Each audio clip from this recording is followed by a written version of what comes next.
அன்னம மசாலா மனம் சுவை தரம். அன்னம மசாலா சுவைகளின் அரசி. பெயர் பக்ருதீன். நான் தமிழக வாழ்வுரிமை கட்சியினுடைய மாநில தலைமை கழக பேச்சாளர் மற்றும் கிச்சிப்பாளையம் பகுதி செயலாளராக இருக்கிறேன்.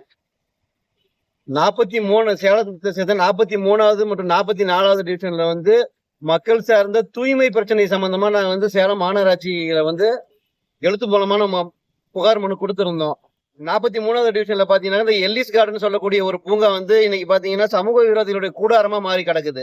அந்த பூங்காவை சீரமைச்சு அங்க பொதுமக்களுடைய பயன்பாட்டுக்கு அதை திறந்து விட சொல்லி நாங்க புகார் மனு கொடுத்தோம். அது புகார் மனு கொடுத்து கடந்த 6 மாத காலம் ஆச்சு. அது இன்னைக்கு வரைக்கும் எந்த விதமான நடவடிக்கையும் இந்த சேலம் மாநகராட்சியால எடுக்கப்படல. அதை தொடர்ந்து 44வது டிவிஷன்ல இருக்கக்கூடிய பசுமை வெளி பூங்காவுக்கு தூய்மைப்படுத்த சொல்லி நாங்க கொடுத்தோம். மக்களுடைய கோடிக்கணக்கான வரிப்பணம் பாத்தீங்கன்னா அதுல கொட்டி கிடக்குது.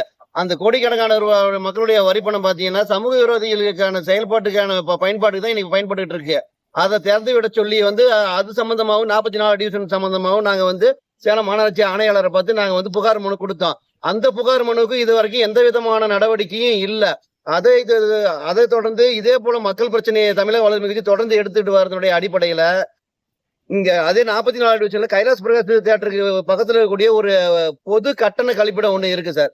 அந்த பொது கட்டண கழிப்பிடத்துல பாத்தீங்கன்னாக்கா அந்த கழிப்பிடத்துடைய மனித கழிவுகள் எல்லாம் செப்டி டேங்குக்கு போகாம அதுல ஒரு பைப்பு ஜாயின் பண்ணி பொது சாக்கடையில கலந்து விடுறாங்க. அதனால மனித மலம் பாத்தீங்கன்னாக்கா பொது சாக்கடையில கலந்து அந்த பகுதி முழுக்க பாத்தீங்கன்னா கடுமையான துர்நாற்றம் வீசிட்டு இருக்கு.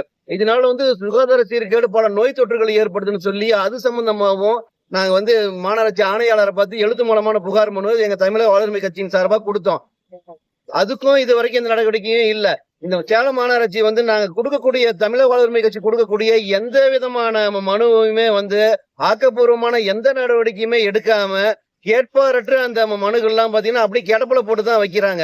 நாங்க ஒவ்வொரு முறையும் மக்களுடைய குறைகளை மக்களை தேடி போய் மக்கள்கிட்ட சந்திச்சு மக்களுடைய குறைகளை கண்டறிஞ்சு நாங்களா தேடி தேடி போய் மக்களுக்கு இந்த மாதிரியான பிரச்சனைகள் இருக்கு அப்படின்னு சொல்லி சேலம் மாநகராட்சி சம்பந்தப்பட்ட மாநகராட்சி நிர்வாகத்திட்ட நாங்க முறையிட்டோம்னாக்கா எங்களுடைய கோரிக்கைக்கும் எங்களுடைய புகார் மனுவுக்கும் இது வரைக்கும் எந்த விதமான 100% ஆக்கப்பூர்வமான நடவடிக்கை கூட இது வரைக்கும் இல்ல. இதை தொடர்ந்து அதே 44 டிவிஷன்ல பாத்தீங்கன்னாக்கா ஒரு மின்கம்பம் பாத்தீங்கன்னாக்கா நல்லா வளைஞ்ச நிலையில அதை மேல ஒரு விட்டு கீழே ஒரு பிடி 2 கம்பத்து இதுக்கு நடுவுல வெல்டிங் வச்சிருக்கிறாங்க. அது எந்த நேரமும் ஒரு பலமான காத்து அடிச்சுச்சுனாக்கா அந்த கம்பம் சாஞ்சி விழுந்து ஒரு மிகப்பெரிய விபத்து உயிரிழப்பு ஏற்படக்கூடிய ஒரு அபாயமான சூழல் இருக்குது. அதையும் நாங்க முறையா போட்டோ பிடிச்சி கிச்சிப்பாளத்தின் துணை உதவி பொறியாளருக்கு நாங்க புகார் மனு கொடுத்தோம். அதுவும் சம்பந்தமாவும் இது வரைக்கும் எந்த விதமான நடவடிக்கையும் இல்ல.